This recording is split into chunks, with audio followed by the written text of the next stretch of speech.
Здравствуйте, друзья! Спасибо, что поддерживаете выход новых роликов своей подпиской на Boosty и Patreon. Там вы можете смотреть выпуски раньше остальных, а также ознакомиться с дополнительными материалами, которые не могут быть показаны на YouTube. Подписаться на эти площадки вы можете, отсканировав QR-код на экране или перейдя по ссылкам в закрепленном комментарии и описании. Кроме того, поддержать канал вы можете через кнопку спонсорства на YouTube. Перед началом видео хотелось бы поблагодарить всех, кто поддерживает канал через Boosty, Patreon и спонсорство на YouTube. Не забудьте поставить лайк этому видео. Только так вы сможете придать делу наибольшую огласку. Эта полная тайн-история потрясла страну в начале 2024 года. И разгадка вот уже спустя 1,5 года так и не становится ближе, оставляя в неведении родных и друзей, а также просто неравнодушных людей. История заставляет задуматься о том, что в наше время, даже находясь в самом оплоте безопасности, увешанном камерами видеонаблюдения и надежно охраняемом, человек может исчезнуть без следа. Или, может быть, вся суть загадочности этого дела как раз и заключается в том, где произошло данное событие и кто причастен к исчезновению молодой девушки. Анна Цамартова родилась 22 апреля 2002 года в Северной Осетии. Она не единственный ребенок в семье. Помимо нее, ее родители, Диана и Николай Цамартовы, воспитывают еще 3 детей. У Ани есть 2 младших брата и маленькая сестра. С ранних лет Анна посещала различные кружки и секции, училась рисованию, бальным, современным и национальным танцам, пробовала свои силы в нескольких видах спорта. Упорство и воля к победе, свойственные Анне Цамартовой с детства. В 12 лет девушка решительно попрощалась с другими своими увлечениями, чтобы серьезно заниматься тайским боксом, которым начала заниматься с 7 лет. С тех пор тренировки и поездки на соревнования стали неотъемлемой частью ее жизни. На протяжении спортивной биографии Анна проиграла всего несколько поединков, но приняв поражение, каждый раз продолжала двигаться вперед. В 2020 году девушка представляла Северную Осетию на чемпионате России по тайскому боксу в Сочи. В 2021 году семья Цамартовых переехала в Ростов-на-Дону, где Анна стала студенткой Ростовского юридического института МВД, решив пойти по стопам отца, который служил в полиции. В городских СМИ писали, что местные жители хорошо знали Цамартовых. Диана вместе с детьми часто бывала на роднике Гремучем, где собирались любители зимнего плавания и закаливания. Глядя на хрупкую красавицу Анну, многие и подумать не могли, что она занимается тайским боксом. Девушка часто выкладывала свои тренировки в ТикТок. Аня много читала, училась в вузе. При этом спорт она не бросила, но в последние 2 года редко выезжала на соревнования. Диана Цамартова рассказала, что между ней и дочерью всегда были доверительные отношения. Она неоднократно говорила Анне, что той пора задуматься о личной жизни, но девушка неизменно отвечала, что сначала хочет состояться как личность, добиться успеха в спорте и в профессии. Она просила родителей дать ей время до 25 лет, а уже потом поднимать тему замужества. В феврале 2024 года Анна и ее младший брат Олег, который также занимается тайским боксом, в составе сборной Ростова-на-Дону отправились в Каспийск, Дагестан, где проходили чемпионат и первенство Северо-Кавказского и Южного федеральных округов по муай-тай. Учитывая, что в последние месяцы из-за учебы девушка не могла уделять спорту достаточно времени, вероятность получить золотую медаль была 50/50. Перед поездкой мать попросила Анну в случае проигрыша возвращаться домой, не дожидаясь остальную команду. 10 февраля состоялся полуфинал, в котором соперницей Цамартовой стала уроженка Ставропольского края Валерия Соломенникова. Она быстро захватила инициативу в поединке и в результате одержала победу. Диана наблюдала за турниром онлайн. Увидев поражение Анны, она начала звонить ей на мобильный. Телефон в это время находился в руках у младшего сына Олега, который снимал происходящее на видео. Сразу после того, как Аня покинула ринг, брат подошел к ней вместе с другими болельщиками. Явно расстроенная Анна сказала младшему брату, что все в порядке, попросила передать родителям, что любит их, и ушла на прогулку. По словам Дианы Цамартовой, ранее в подобных ситуациях дочь вела себя точно так же. Ей нужно было некоторое время побыть в уединении. Однако именно данный проигрыш не сильно повлиял на исход турнира. Аня все равно проходила дальше. На часах было около 16:30. На улице было светло и тепло, поэтому спортсменка не взяла с собой ни куртку, ни мобильный телефон.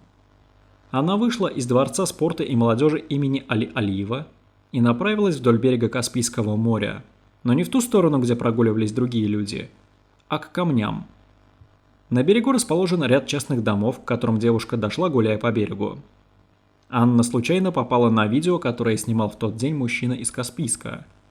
По словам этого мужчины, они с другом заметили гуляющую девушку на берегу. Она пошла по воде и начала карабкаться по камням, которые были на ее пути. Мужчины окликнули ее, но девушка не ответила ничего и пошла дальше. Спустя 2 часа Анна не вышла на связь с родителями, и к 19 часам они забили тревогу. Евгений Дзюбинский, тренер Ани, который также присутствовал на соревнованиях, сказал, что пропажу Ани заметили, когда нужно было выезжать из спорткомплекса. По камерам выяснили, что Аня вышла из Дворца спорта, после чего все кинулись на ее поиски. Тренер также добавил, что Аня в тот день была в хорошем настроении. Девушка с 1 класса знала, что в любой момент спортсмен может проиграть. Сильно расстроенной она не была. Искать девушку начали поздним вечером. 11 февраля на форуме поисково-спасательного отряда «Лиза Алерт» была создана тема, посвященная поискам Цамартовой. В дальнейшем появилась информация, что спортсменка оказалась на территории ведомственного санатория «Дагестан». Она попала на видео с камер наблюдения. На пирсе рядом с санаторием Анна провела примерно 40 минут. Ее присутствие заметил охранник и направился к ней, но когда спустя 10 минут он пришел на место, девушки там уже не было. Дальнейшая судьба Анны Цамартовой неизвестна до сих пор. По информации полиции, в последний раз девушку видели в 18:37 на берегу моря, стоящей по пояс в воде. Другие очевидцы, по словам руководителя пресс-службы республиканского МВД Гаяны Гариевой, утверждают, что видели ее примерно в это же время садящейся в неизвестную машину на дороге у моря. На момент исчезновения девушки был 21 год, и она обладала следующими приметами. Рост 164 см, спортивное телосложение.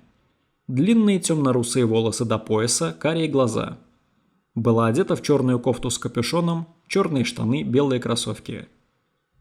В последующем между Гаяной Гариевой и семьей Цамартовых разразится настоящая информационная война. Стороны буквально станут злейшими врагами и не будут стесняться в выражениях в адрес друг друга. Причиной такого поведения стало то, что Гаяна Гариева в своих соцсетях писала, что девушка могла покончить с собой. А мама Анны, Диана, уверяла, что у ее дочери никогда не проявлялось суицидальных наклонностей. А представитель МВД своими публикациями хочет отвести внимание от истинной причины исчезновения дочери, в котором якобы были замешаны сотрудники правоохранительных органов. Об этом противостоянии подробнее будет рассказано дальше. В телеграм-каналах с момента пропажи моей дочери, Цамартовой Анны, стали активно озвучивать только одну версию исчезновения – суицид. Причем подписаны эти клеветнические статьи Гариевой и Гаяной в ответ на наши неоднократные справедливые замечания о некорректности и преждевременности данных высказываний, которые могут только помешать поиску нашей дочери. Представители пресс-службы просто удалили все статьи, касающиеся розыска, и вообще перестали озвучивать что-то касаемо этого. В ответ на вопрос в комментариях, почему пресс-служба перестала озвучивать новости по поиску Цамартовой Анны, Гаяна Гариева заявила, что писать нечего, новостей нет. На вопрос Диане Цамартовой, были ли у нее враги, мама пропавшей отвечает, что она состояла в группах Соловьев Лайв, 60 минут и прочих, чьи передачи ранее транслировались на Ютубе. В комментариях к этим видео Диана яро оправдывала проведение специальной военной операции и отстаивала интересы России, за что неоднократно получала угрозы в виде обещаний проведения расправ над ее детьми. По предположениям Дианы, данные обещания писали сотрудники украинского ЦИПСО. Тогда Диана не воспринимала эти угрозы всерьез. Но теперь женщина не исключает и такую версию. На первых порах в поисках девушки в феврале 2024 года активное участие принимали дагестанские и осетинские волонтеры, спасатели, полицейские, пограничники и росгвардейцы. По рассказам близких, у Анны не было суицидальных мыслей. Семья характеризует девушку как спокойного, целеустремленного человека.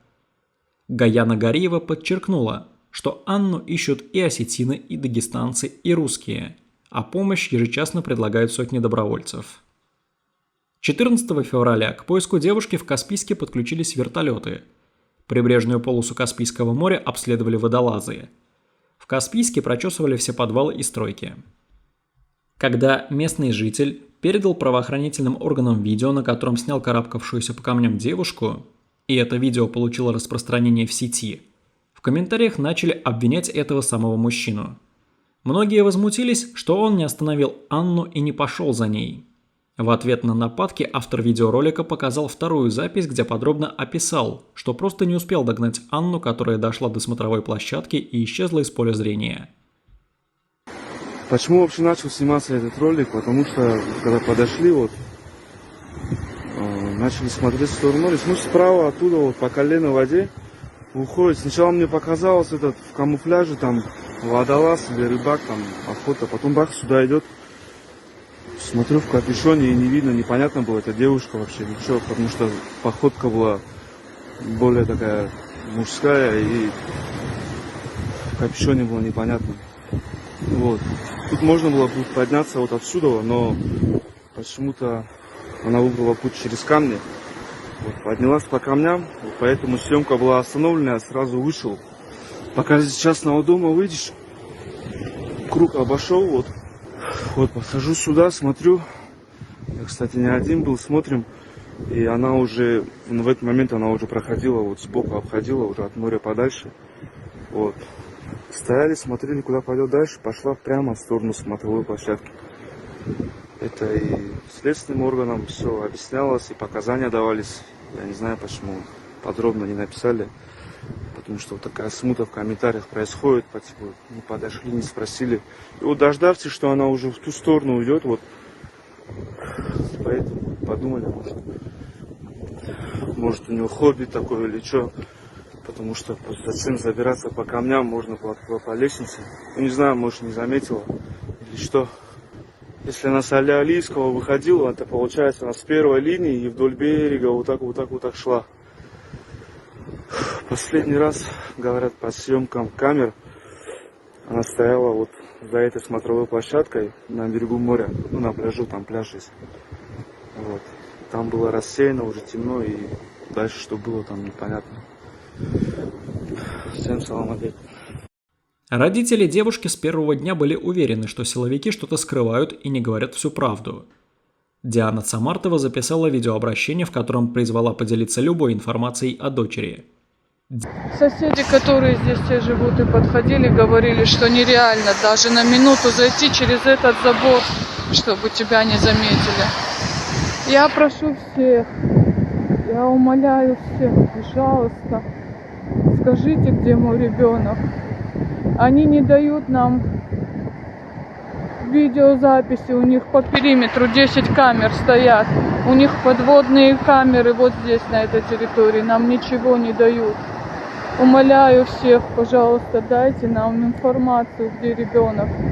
Они нам говорят с ФСБ, что официального запроса ждут. Третьи сутки пошли, ребенка нет, он потерялся на территории охраняемой. Он провел на этой территории 40 минут согласно другим камерам. Пожалуйста, отдайте нам ребенка, где она? По словам женщины, после записи видеообращения представители ФСБ так и не связались с семьей. Диана говорит, что к поискам подключились сотрудники полиции и волонтеры, но со стороны ФСБ никого не было. На границе с территорией санатория расположен погранично-пропускной пункт Махачкала-Каспийск. Соседи, которые живут в домах рядом с санаторием, рассказали женщине, что даже на минуту зайти через этот забор, чтобы тебя не заметили, невозможно. Глава Дагестана Сергей Меликов заявил, что держит на контроле поиски девушки.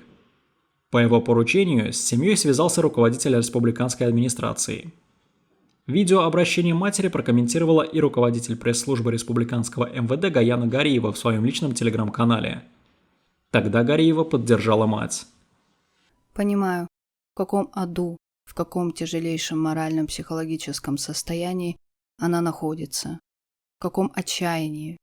Неопределенность, отсутствие ясности – это мучительно, адски больно и невыносимо.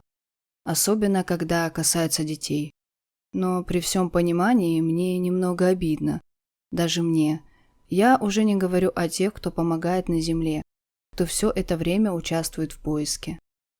Я делюсь той информацией, которую получаю в сети, от возможных очевидцев, от тех, кто считает, что обладает хоть сколько-нибудь полезной информацией. Вы понимаете, что много бреда, но несмотря ни на что, я обрабатываю каждый сигнал. Ведь пока не пообщаешься, не поймешь, ценная информация или нет. То же самое делают и опера. Мы держим связь круглые сутки. Поиск выхода из практически безвыходной ситуации – это ад. И, конечно, маме хочется верить, что всегда есть та дверь, открыв которую придет ясность, придет понимание, а за ним и успокоение. Только этой двери, проливающей свет на произошедшее, ее просто нет. Мы делали и делаем все, что в наших силах, и даже немного больше. Глава Северной Осетии Сергей Миняйло сообщил, что в поисках Цамартовой участвует около 150 человек. По словам представителей МВД, девушку планируют объявить в федеральный розыск. Прорабатываются все версии, не исключают и похищение. Друзья Ани в соцсети ВКонтакте обнаружили, что аккаунт девушки был активен 16 февраля. Но свой телефон Анна перед уходом из Дворца спорта отдала брату, который и мог зайти в соцсети сестры. По информации телеграм-канала «Что там у дагестанцев», мать пропавшей девушки все же пригласили в Следственный комитет, чтобы ознакомить ее с данными, полученными от всех служб и ведомств, чьи камеры расположены в местах ее предполагаемой пропажи. 15 февраля стало известно о возбуждении уголовного дела по статье «Убийство» по факту исчезновения девушки. К концу февраля следователи допросили более 25 свидетелей, осмотрели прибрежную зону в Каспийске, где ее видели в последний раз, а также номер в гостинице, в котором жила спортсменка.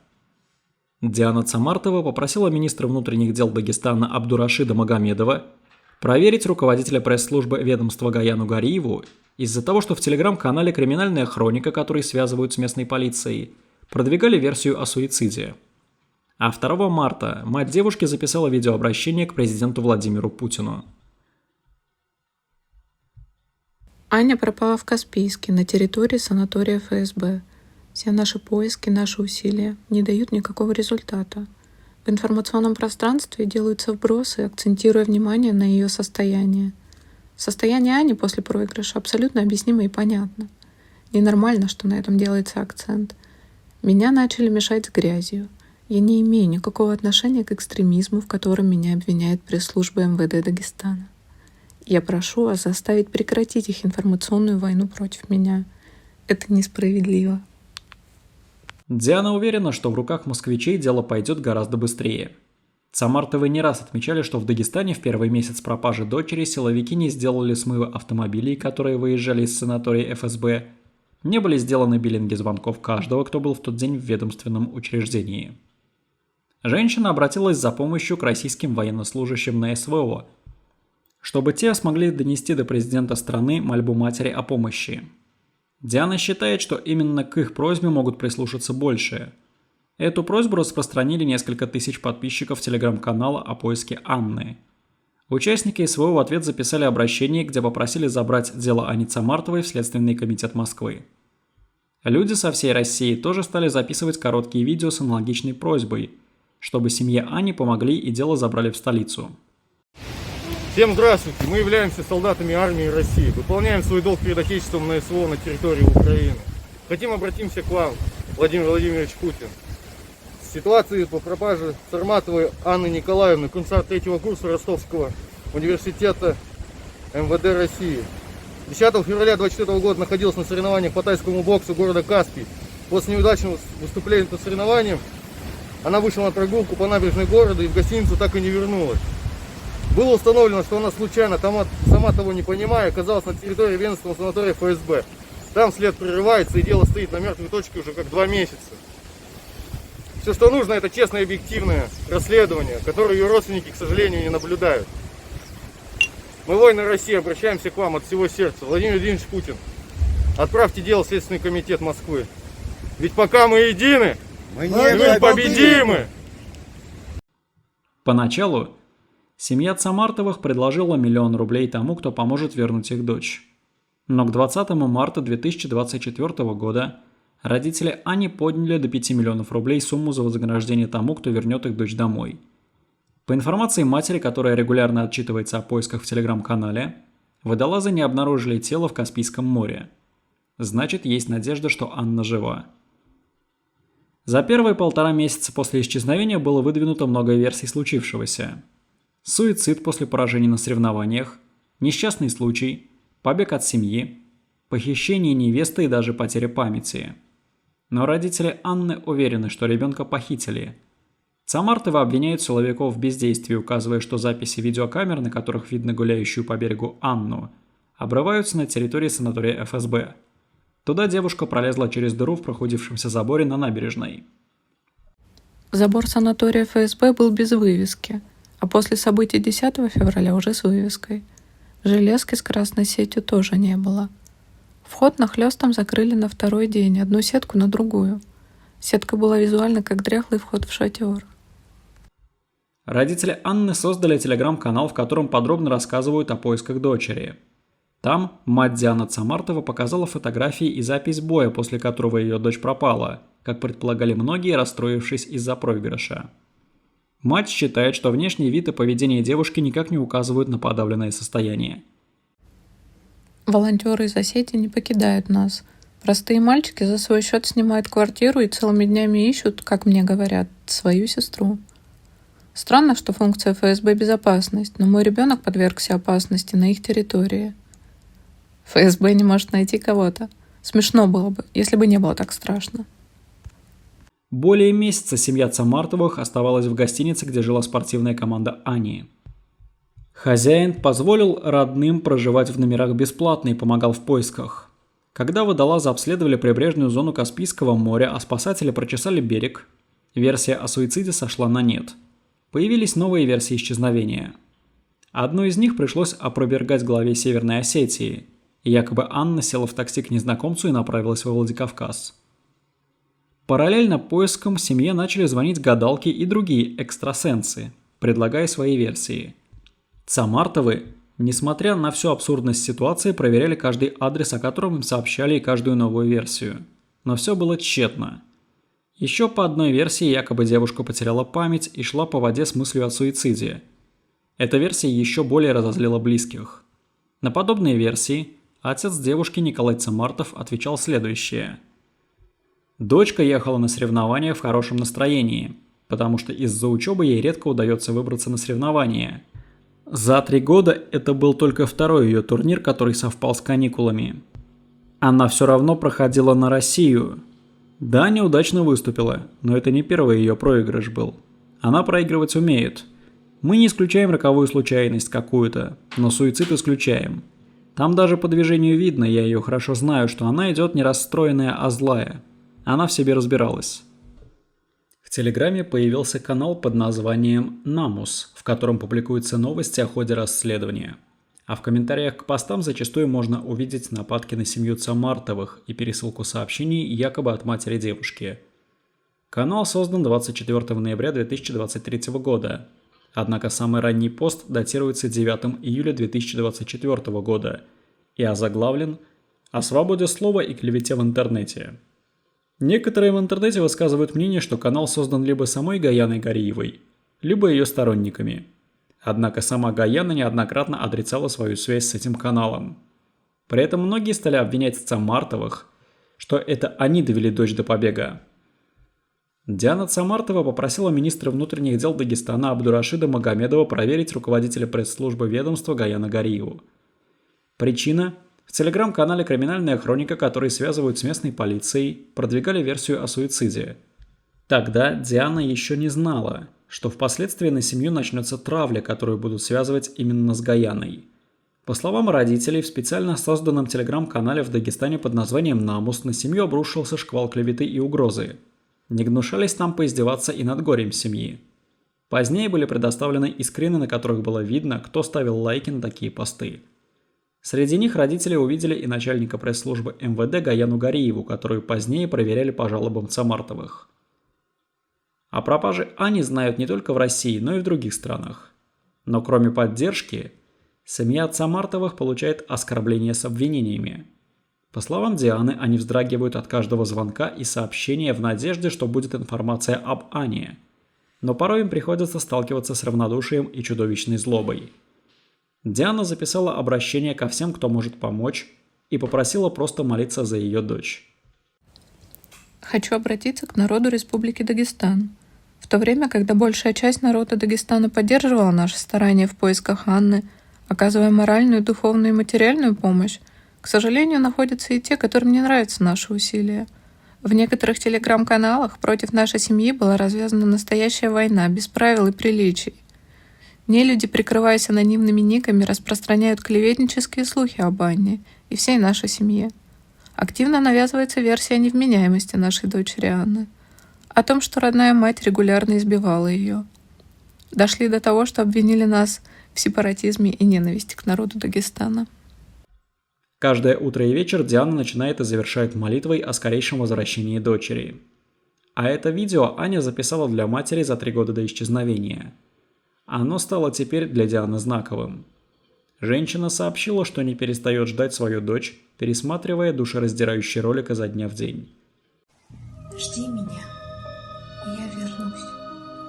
Только очень жди. Жди, когда наводят грусть желтые дожди. Жди, когда снега метут. Жди, когда жара. Жди, когда других не ждут. Позабыв вчера. Цамартовы говорят, что неоднократно просили руководство санатория ФСБ, следователей, полицию помочь в предоставлении записей с камер видеонаблюдения, которые установлены на территории санатория. Родителям отказывали, объясняя тайное следствие. Даже после запроса отцу Ани, Николаю, показали лишь фрагменты видео, но не на всех камерах. К середине апреля 2024 года в дагестанских пабликах появились новые кадры с видеокамер, якобы сделанные в день пропажи Ани. Шокированные родители пытались разглядеть, что на них, но обрывки видеозаписей говорят о том, что они записаны не полностью. Видео также появились в телеграм-каналах, где активно продолжается травля семьи. Цамартовы не понимают, как видеокадры, которые не предоставили по официальному запросу, попали в сеть. Диана уверена, что это просто провокация. Семья ранее обнаружила на предоставленных видео силуэт неизвестного человека рядом с мысом, где в этот момент стояла Аня. Но из-за нечеткости видео силовики убеждали родителей, что силуэт им показался. А теперь выясняется, что люди на мысе все-таки были. 2 или 3. Также видно, что некто стоит с похожим на фонарик предметом. А далее следует несколько ярких вспышек. К концу апреля о деле наконец заговорили в Москве.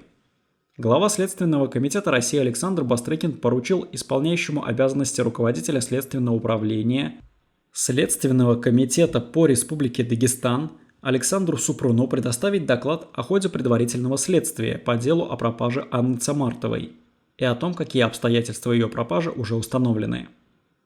После 2 месяцев молчания дагестанские следователи дали небольшой отчет о проделанной работе. При поисках проверили территорию в 200 километров.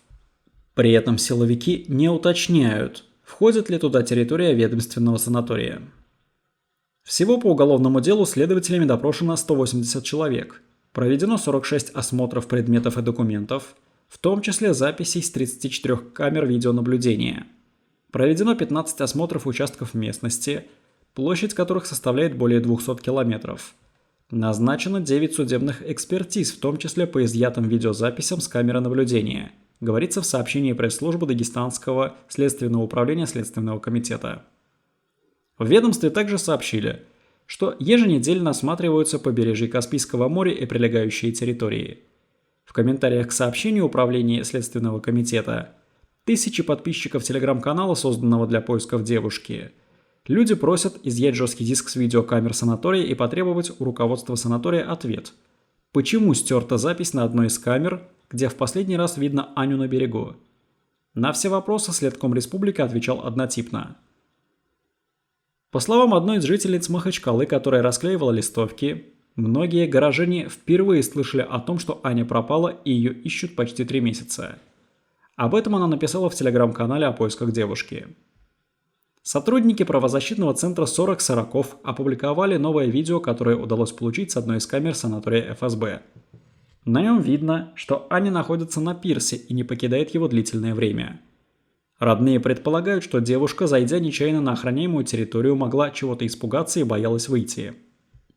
Силуэт Ани теряется в темноте, но сотрудники центра после посекундной раскадровки видео уже пришли к выводу, что девушка не прыгает в воду и не выходит из территории санатория. В темноте больше не видно, что происходит на пирсе.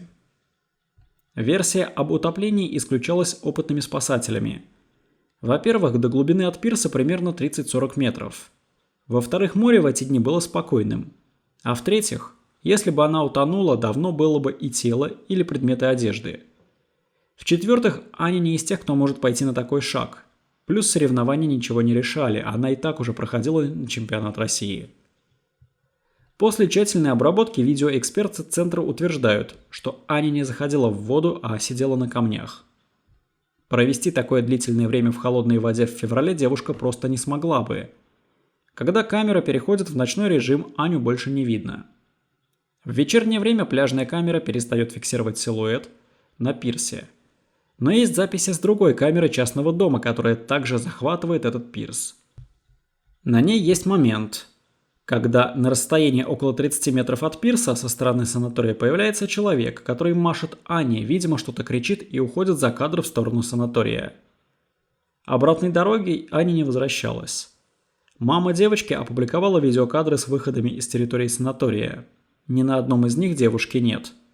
Есть еще одна дорога с выходом через КПП санатория, но видео оттуда близким не предоставили. Родные предполагают, что девушку могли вывести на машине именно этим путем.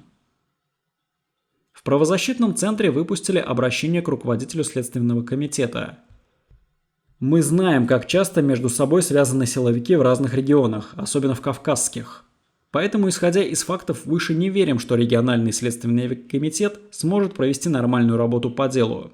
Направляем от центра обращение Александру Ивановичу Бастрыкину с просьбой передать дело следователям Центрального аппарата и взять дело под личный контроль. И просим вас поддержать наше решение. В начале июня 2024 года Цамартовы сообщили, что появились новые видео с камер, установленных на территории санатория ФСБ. На них четко видно, что 4 мужчин около 17 часов проходят по набережной, где в феврале пропала их дочь. На кадрах мужчины спокойно проходят по берегу. Предположительно, один из них смотрит на камеру, которая расположена рядом с ним. О чем говорят люди, неизвестно, но родные Ани уверены, что они могли что-то видеть. 18 июня Диана Цамартова прибыла в приемную президента России.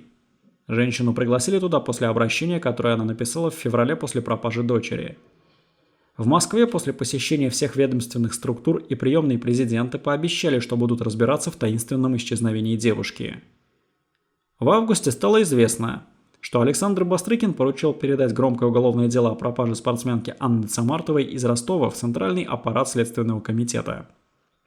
При этом Николай, отец пропавшей, сообщил, что не понимает, как можно было случайно забежать на территорию санатория ФСБ, а потом больше получаса просто стоять на одном месте. Аня кого-то ждала, считает ее отец. Но вот кого и зачем, непонятно. Почему сама Аня не понимает того, стала жертвой? Николай может объяснить. Он рассказывает, что дочка настоящая патриотка, честная, но пока наивная. Аня хотела после университета поехать в Сибирь или на новые территории работать в полиции. Могли ей даже сказать, что она нужна для какого-то благого дела, для родины. Для Ани это была очень важная тема. А другого объяснения нет у меня. Сам Николай всю жизнь проработал в МВД, ушел на пенсию, но в 2023 году вернулся в органы. Версию о том, что исчезновение Ани может быть связано с его работой, он отметает сразу. Николай также отрицает еще одну популярную версию, мол, Анна могла влюбиться и уехать. Или ее могли похитить для замужества. Однако Николай объясняет, что в семье был другой климат. Аня делилась с родителями своими мыслями, чувствами и изменениями в личной жизни. В деле есть несколько нестыковок. Сомнение у Николая вызывает вот что. От спортзала, в котором тренировалась Аня, до набережной 2 километра. Причем дорога устлана кучей бетонных блоков с колючей проволокой. В принципе, их можно преодолеть, но зачем? Зачем Анна должна была через них лезть?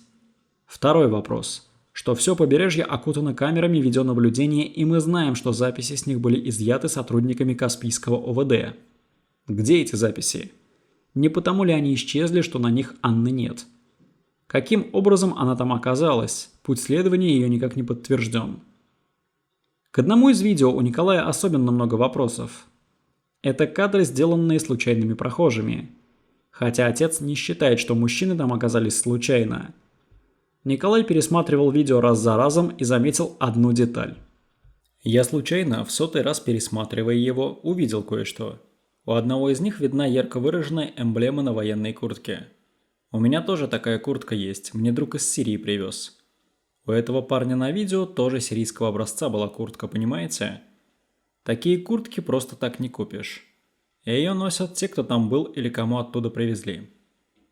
Да и в целом, говорит Николай, это вряд ли были случайные люди, которые также случайно сняли последние кадры с Аней. Николай называет их сотрудниками ФСБ. И опять же, связь службы с пропажей дочки он подкрепляет и тем, что записи с других камер видеонаблюдения просто исчезли. Их нет. На том доме, откуда Аню снимали, висит еще 2 камеры видеонаблюдения по углам частного дома. Почему с этих камер видео не было, понимаете? Почему у них только с частного телефона видео появилось? Почему не изъяли видеозаписи с камер этого дома, но на вторые сутки сразу выложили то, что какой-то прохожий снимал на телефон? Рядом с этим домом через дорогу в 3 метрах другой дом. Там тоже камера стоит, почему-то ее тоже нет. Или там тоже сбой произошел? Дом, с которого производилась видеозапись, принадлежит действующему сотруднику той самой структуры. Проблемы были в тот день и с записями камер на территории санатория ФСБ. Одна из них, рассказывает Николай, дала сбой. Записи с остальных камер родителями Ани не показывали 3 дня. Николай считает, что за это время их могли изменить. Нам же изначально говорили, когда мы ехали из Ростова в Каспийск, якобы у них имеется видео, где вот она прыгает в воду. Так почему не предоставить его? Мы когда приехали, говорили, дайте нам видео. А нам все время отвечали завтра, послезавтра. И в итоге оказалось, что его и не было. Просто нас как будто вот так готовили к чему-то непонятному. В сентябре в деле появилась первая зацепка.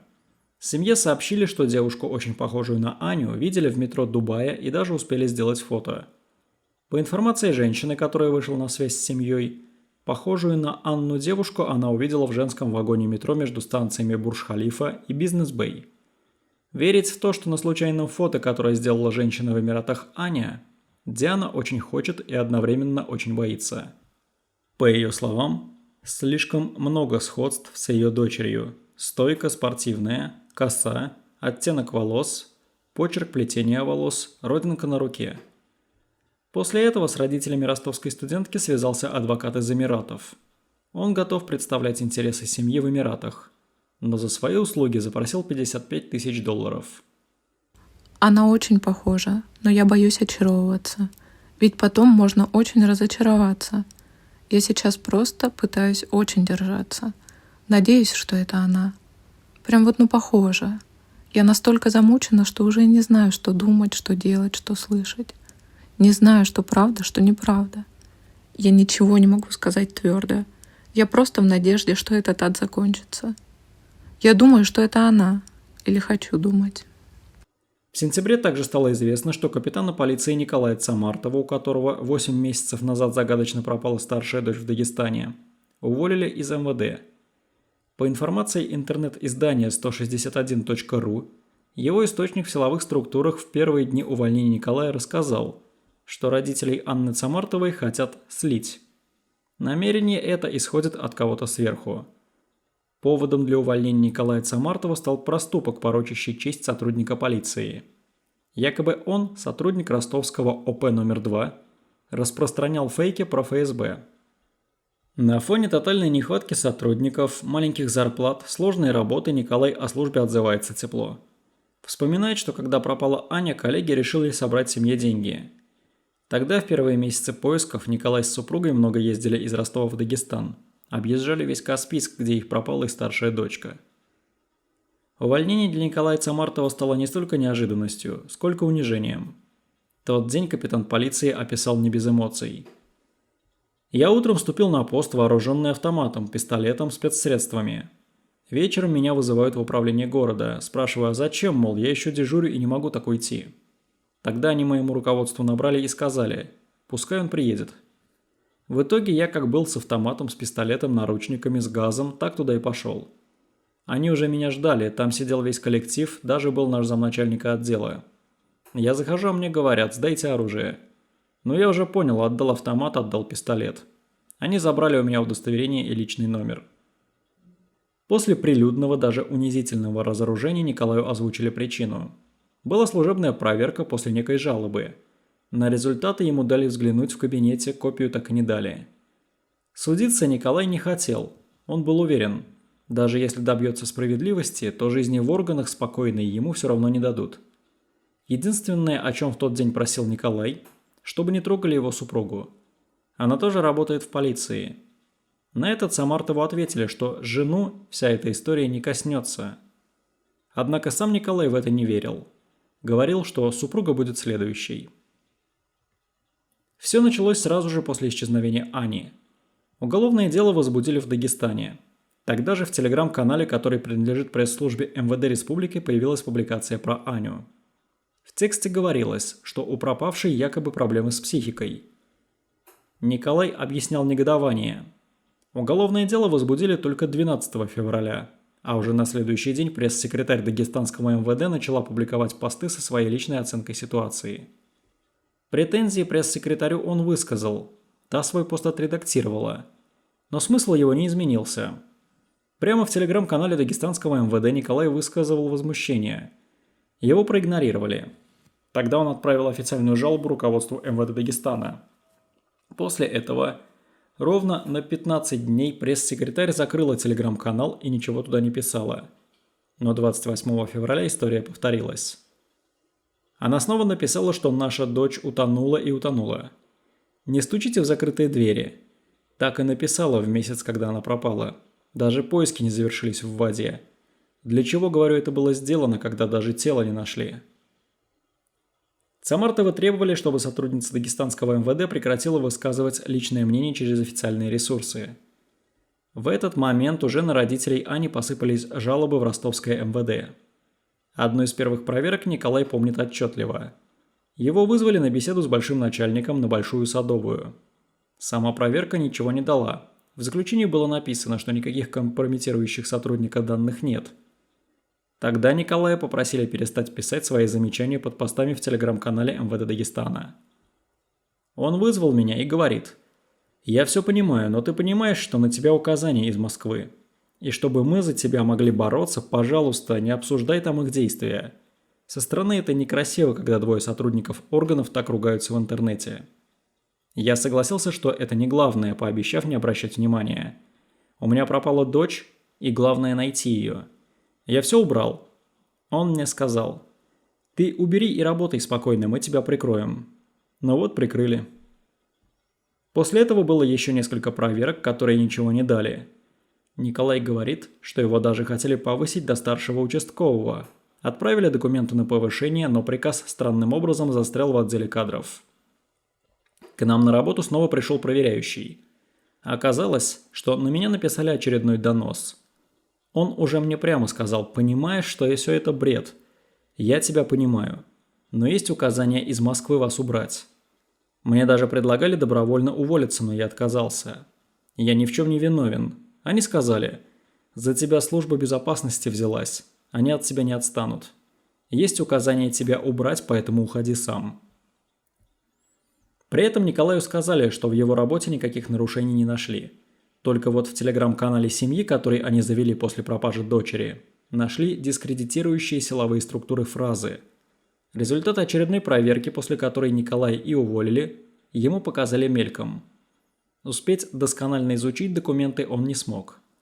Но увидел в одном из пунктов: обещал привлечь некую ГГ к уголовной ответственности. Николай попытался напрямую связаться с теми, кто проводил проверку. Говорил, что его обязаны нормально ознакомить с результатами. На что, говорит Самартов, услышал ответ: «Я вам ничем не могу помочь». Иронично, но в день, когда уволили Николая, его жену повысили. Она получила звание младшего лейтенанта. Несмотря на это, Самартов считает, в покое их уже не оставят, потому что разнарядка пришла сверху. С Дианой Самартовой после увольнения мужа уже провели разъяснительную работу. После увольнения Николай направил обращение в Донской главк и потребовал ознакомить его с результатами служебной проверки, после которой его лишили должности. Там ему ответили, что нарушений не выявили при процедуре увольнения и отправили в суд. Николай, вопреки сентябрьским обещаниям в суд не обращаться, все же передумал. В ответе, который прислали Николаю Самартову, написано, что сотрудник, проводивший служебную проверку, не обязан предоставлять копии результатов проверки тому, в отношении кого она проводилась. Однако в том же ответе говорится, что проверяющий обязан ознакомить с результатами проверки в случае, если человек обратится с письменным заявлением. В начале октября глава Следственного комитета Александр Бастрыкин снова потребовал доложить о ходе расследования исчезновения Анны Самартовой. Это случилось после выхода программы «Малахов» на федеральном канале «Россия-1». Выпуск посвятили пропаже ростовской студентки в Каспийске. Дело Ани должны были передать в Москву еще в августе, но в октябре оно до сих пор находилось в Дагестане. В эфире у Андрея Малахова прозвучал официальный комментарий Следственного комитета Дагестана. Продолжается расследование уголовного дела по факту безвестного исчезновения Самартовой Анны Николаевны. В рамках расследования допрошены свидетели, проведены осмотры предметов и документов, в том числе записи с видеокамер. После выхода передачи родителям пропавшие прислали еще одно фото незнакомки, которая похожа на Аню. Фото было сделано в московском метро. По словам Николая, москвичка сразу сказала, она не уверена, что это Аня, но посчитала нужным сообщить информацию. На фото у девушки короче волосы и опущен взгляд. Самартовы считают, что она не очень похожа на Аню, но за 8 месяцев могло многое измениться. Родители Ани попросили приславшую фото девушку обратиться в полицию. Та девушка проконсультировалась с участковым, на что тот ответил, что есть программа распознавания лиц тех, кто находится в федеральном розыске. Если бы это была Анна, то она не смогла бы просто так зайти в метро. В свою очередь, Самартовы направили ходатайство в Следственный комитет МВД по Республике Дагестан. Родители пропавшей ростовской студентки попросили проверить информацию, которую получили из Москвы. При этом также в октябре Самартовы, так и не дождавшись экспертизы по фото, сделанному в дубайском метро, сами передали эту фотографию криминалисту. После длительного анализа всех имеющихся фото и видеоматериалов девушки, эксперт пришел к выводу, что сходство стопроцентное. Медик-криминалист сообщил, что такого удивительного сходства, согласно анализу ушных раковин и прочих деталей, не может быть просто так. 18 октября семье Самартовых сообщили, что уголовное дело о пропаже их дочери наконец поступило из Дагестана в Москву. Родные пропавшей студентки уже мало верили, что дело для масштабного расследования передадут столичным силовикам.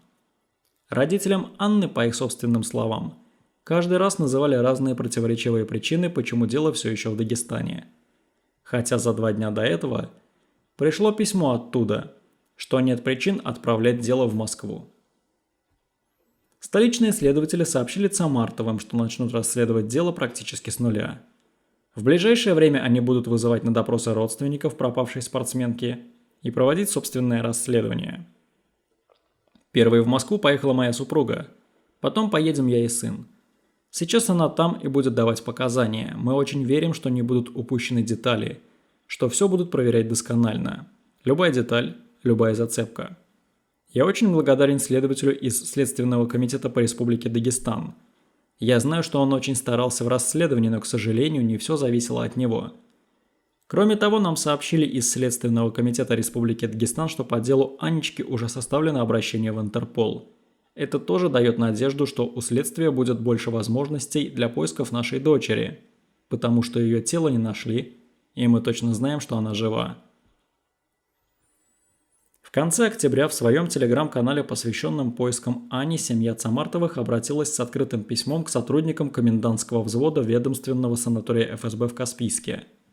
Родители уверены, что кто-то из них мог видеть, куда пропала их старшая дочь Анна, которая в последний раз на территории санатория гуляла по набережной. Здравствуйте.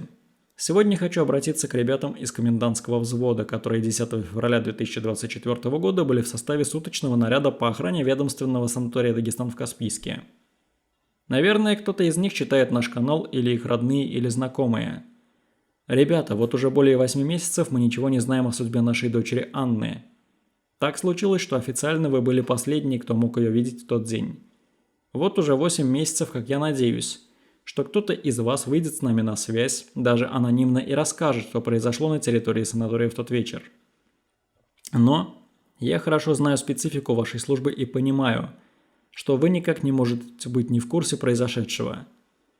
Зачем вы берете грех на душу? Во имя чего? У вас наверняка есть свои семьи и дети. Попробуйте поставить себя на мое место. Поймите, это мучительно не знать, где твой ребенок, какая у него судьба.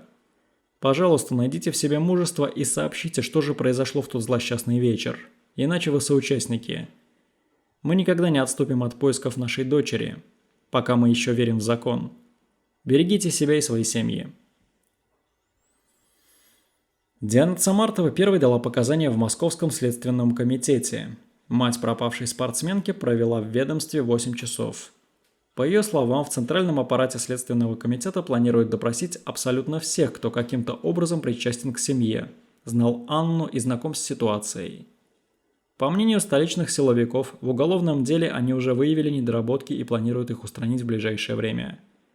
Столичный следователь сообщил матери пропавшей студентки, что допросы членов семьи они планируют провести все же в Ростове. Силовик приедет в город. 15 ноября в Ростове прошло второе заседание суда по заявлению Николая Цамартова.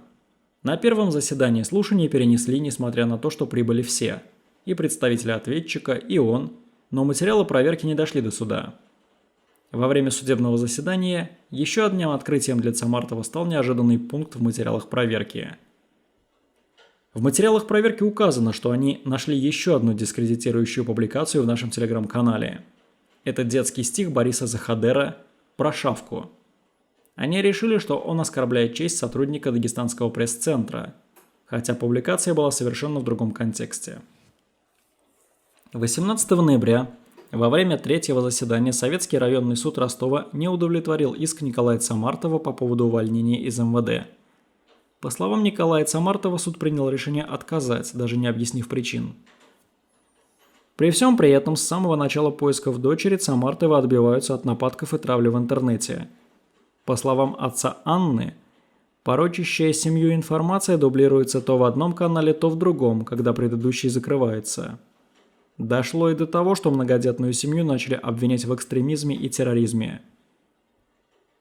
Где-то 4 телеграм-канала, которые периодически меняют свои названия, продолжают травлю нашей семьи. Участниками и авторами оскорблений в этих каналах являются одни и те же лица, и нам они уже известны. В чем заключается травля? В унижении, оскорблении, клевете. В первое время нас смешила информация, когда они писали, что меня уволят. Но меня все же потом уволили из органов МВД без всяких на то причин. Проверка о поступающих угрозах в адрес семьи проводится уже почти 2 месяца, но она безрезультатна. Цамартовы уверяют, что никого установить и найти не удалось. При этом тысячи подписчиков телеграм-канала, созданного для поисков пропавшей дочери Дианы и Николая, уже сами нашли имена и IP-адреса тех, кто травит семью, и предоставили скриншоты семье. Николай передавал их в надзорные органы, но в ведомственных структурах, куда семья обратилась по закону за помощью, сообщают, что продолжается проверка. Семья уверена, что телеграм-каналы созданы в Дагестане. Среди угроз, поступающих в адрес отца и матери Анны, требования, чтобы родители спортсменки отстали от одного из сотрудников МВД Дагестана. Также Цамартовы создали петицию на платформе Change.org. Они просят помощи и поддержки, хотят привлечь внимание к травле, которая обрушилась на семью. В середине декабря мать Анны обратилась с видеообращением к президенту страны. Диана попросила защитить ее семью от травли. Здравствуйте, уважаемый Владимир Владимирович Путин. К вам обращается мать Цамартовой Анна Николаевна, студентки Ростовского юридического института МВД, которая без вести пропала в Республике Дагестан 10.02.2024 года при странных обстоятельствах. По сегодняшний день прошло уже 10 месяцев нам так ничего и не известно. Мы не находим и следа своего ребенка. Наше дело передали в Главное следственное управление. Оно находится под контролем у Бастрыкина, за что я очень сильно благодарна. С первых дней против нас идет информационная война, в которой, возможно, и предположительно принимают участие представители силовых структур. Я очень прошу вас, защитите нас и возьмите под свой контроль. Моего супруга уже уволили из МВД благодаря этой информационной войне. Меня угрожают уволить из МВД. Мы ничего не сделали, мы ищем своего ребенка. Мы просто хотим найти своего ребенка. В год семьи для нас очень много испытаний. Я прошу вашей защиты и помощи. С уважением и огромное спасибо вам. В конце декабря стало известно, что генерального прокурора России Игоря Краснова попросили проверить расследование дела об исчезновении девушки. В частности, стоит вопрос о халатности проведения расследования и его законности. Запрос Краснову направил один из депутатов Госдумы, пожелавший пока остаться неизвестным. В нем обращение мамы-спортсменки, которая просит проверить изложенные ею факты о нарушении конституционных прав семьи и факты о полномасштабном расследовании, длящемся 10 месяцев. Депутат Госдумы настаивает на проверке всех фактов. В середине января 2025 года семье Цамартовых сообщили, что дочь, пропавшая почти год назад, якобы вышла на связь с командой правозащитников.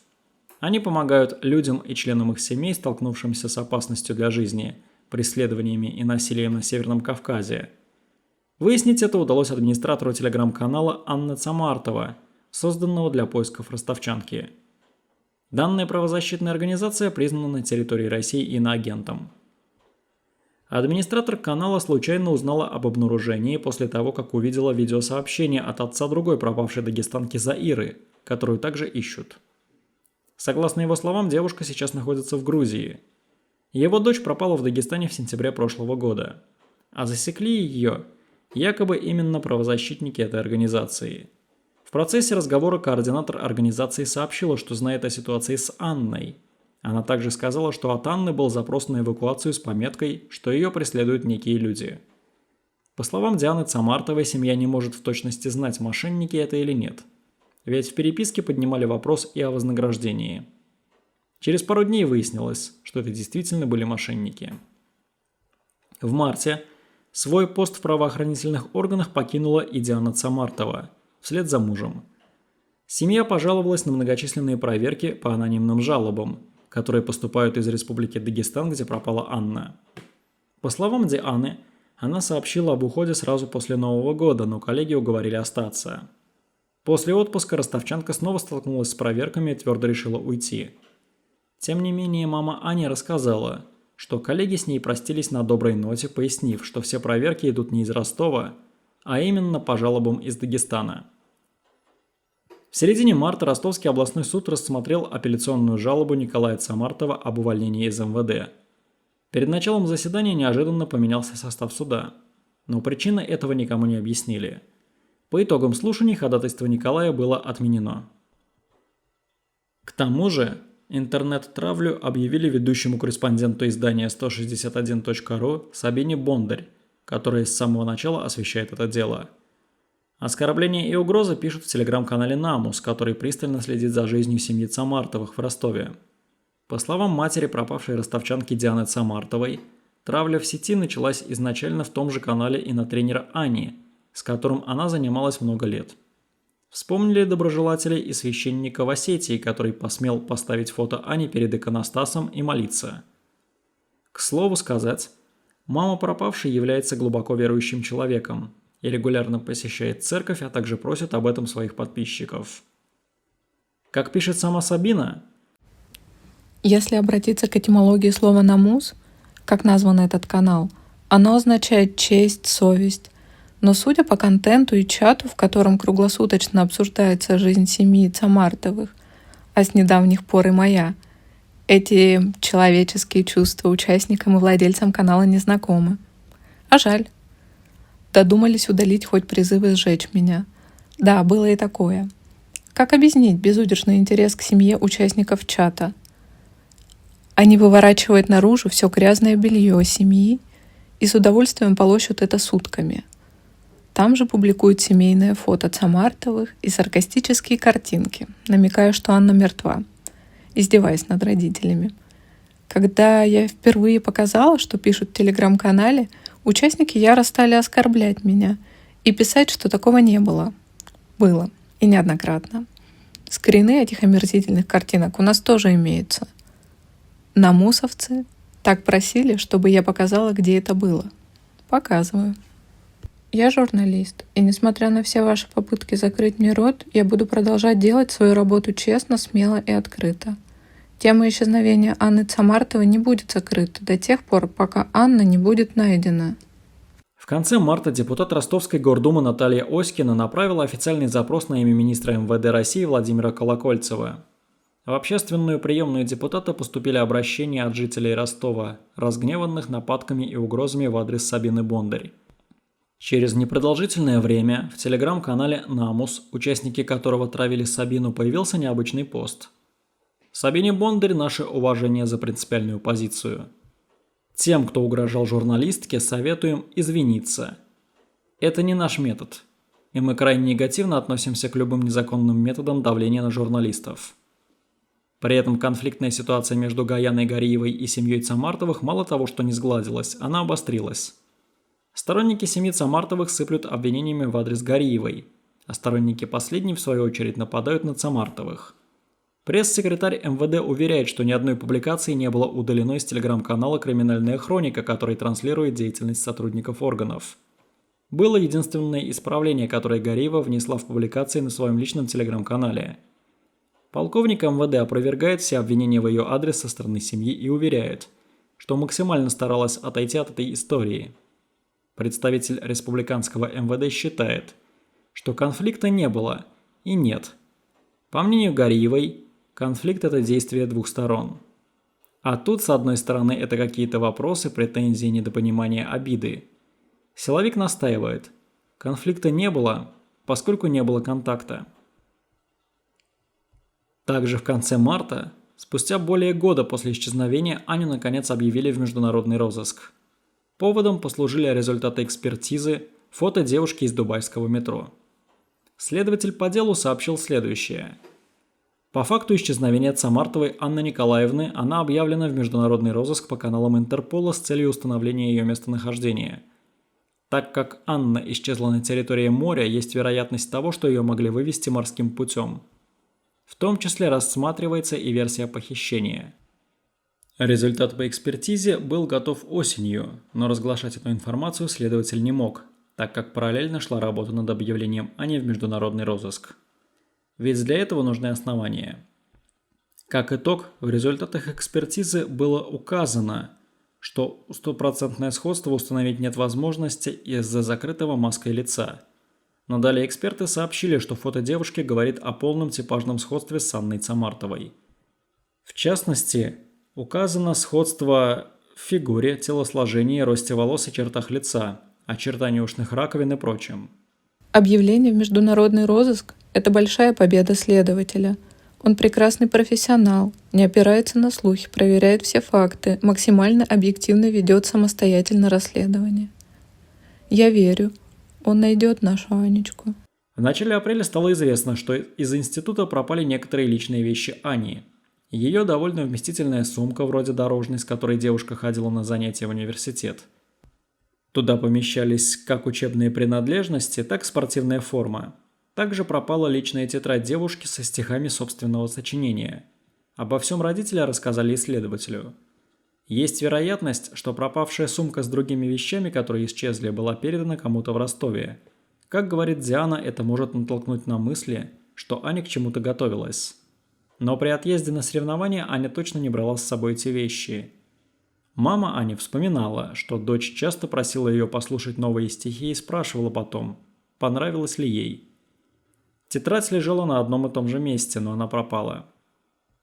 После объявления Анны в международный розыск семью начали атаковать мошенники. Родителям массово посыпались сообщения и звонки о том, где Аня и сколько стоит информация о ней. Мать девушки просит людей оставаться людьми и не терзать материнское сердце. По словам Дианы, сообщения приходят не только ей, но и ее супругу.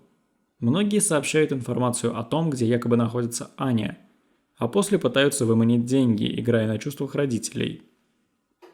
Самартовы говорят, что звонили и раньше, но не с таким усердием. Звонившие говорили, в каком направлении нужно искать дочь. По словам матери, сначала это были российские города. Теперь сообщают, что Анна то в одной, то в другой стране. Самартовы не пропускают ни одно сообщение и звонка.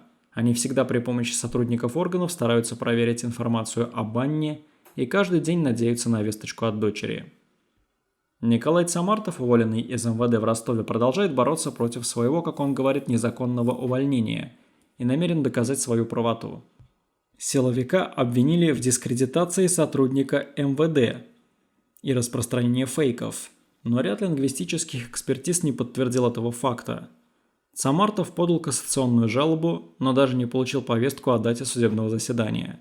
Готовое решение Самартова просто озвучили, когда он приехал в суд.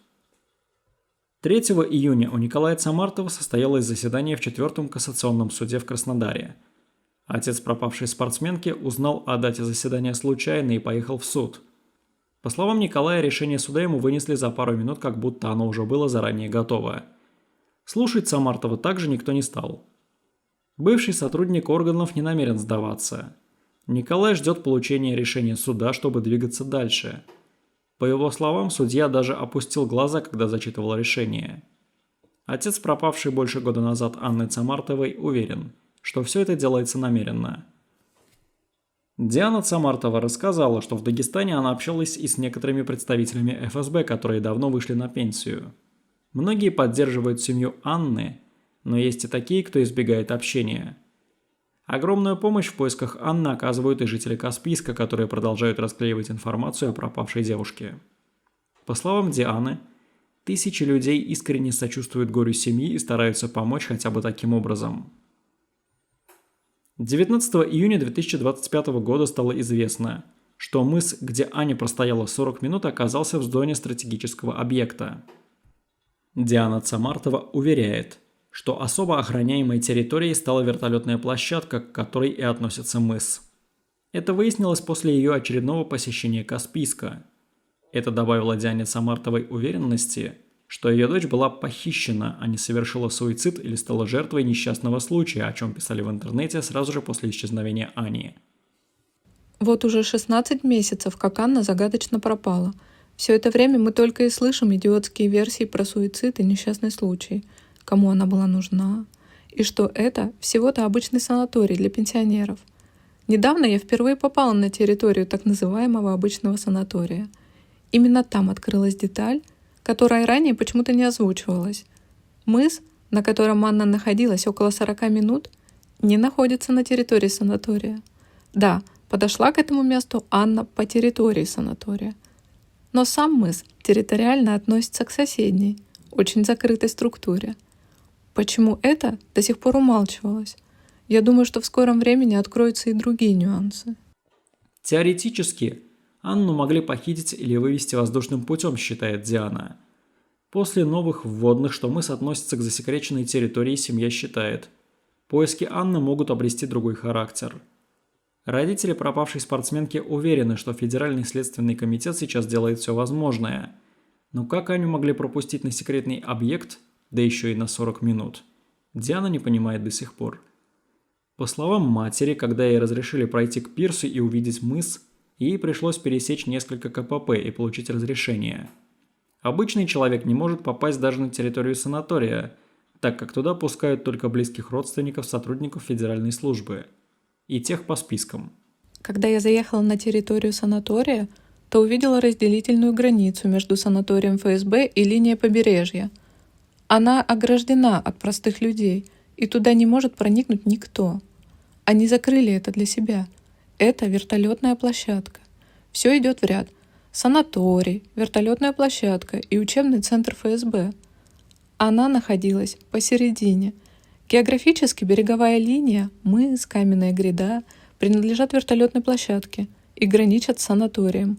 Это стратегический объект, который должен контролировать вторжение с моря, к примеру. Вопрос: что она там делала 40 минут, так как туда вообще никто не должен проникать? Это особо охраняемая база, а Аня прошла санаторий и оказалась на вертолетной площадке. Моя цель — найти ребенка.